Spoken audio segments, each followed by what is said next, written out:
గుంటూరులో ఎన్నో ఏళ్లుగా నిలిచిపోయిన బ్రహ్మానందరెడ్డి స్టేడియం అభివృద్ధికి ముందడుగు పడింది. స్టేడియం అభివృద్ధికి 14 కోట్లు మంజూరైనట్లు కేంద్ర మంత్రి పెమ్మసాని చంద్రశేఖర్ వెల్లడించారు. బ్రహ్మానందరెడ్డి స్టేడియంలో మల్టీ స్పోర్ట్స్ కాంప్లెక్స్ నిర్మాణానికి ఖేలో ఇండియా పథకంలో భాగంగా 14 కోట్ల మంజూరుకు కేంద్ర క్రీడల మంత్రిత్వ శాఖ ఆమోదం తెలిపినట్లు పెమ్మసాని తెలిపారు.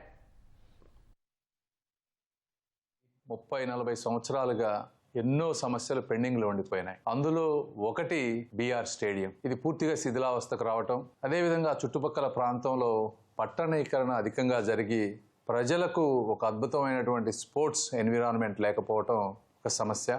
దీనికోసం మొత్తం బీఆర్ స్టేడియంని కంప్లీట్గా ఇంటర్నేషనల్ స్టాండర్డ్స్లో చేయాలని ఒక డిపిఆర్ తయారు చేస్తే దాని టోటల్ ఖర్చు 170 కోట్ల రూపాయలు వచ్చింది. అయితే సెంట్రల్ గవర్నమెంట్లో ఉన్న స్కీమ్స్లో 100% సెంట్రల్ ఇచ్చే స్కీమ్స్ టోటల్ బడ్జెట్ తక్కువగా ఉండటం వల్ల ఆంధ్రప్రదేశ్కి రకరకాల స్పోర్ట్స్ దాంట్లో ఒక 70 కోట్లు వేరే ప్రాంతానికి కూడా ఇచ్చారు. దానితో పాటు గుంటూరుకి మనం అప్లై చేసిన 170 కోట్లలో 14 కోట్లు మొదటి విడతగా శాంక్షన్ చేశారు.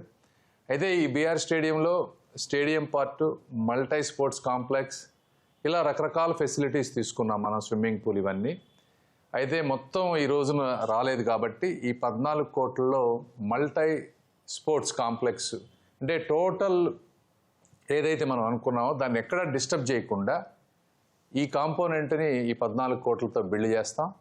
ఈ విధంగా మాకు బడ్జెట్ ఇచ్చినటువంటి కేంద్ర మంత్రివర్యులు మన్సుఖ్ మండవీయ గారికి, అదేవిధంగా ప్రధానమంత్రి మోదీ గారికి, దీంతో పాటు ఎప్పటి నుంచో ఈ స్టేడియంని మంచిగా చేయాలి అని చెప్పి నాకు రిపీటెడ్గా రిక్వెస్ట్లు ఇస్తున్నటువంటి మా ఎమ్మెల్యే నజీర్ గారికి, అందరికీ కూడా మనస్ఫూర్తిగా ధన్యవాదాలు తెలుపుతా ఉన్నా. Thank you.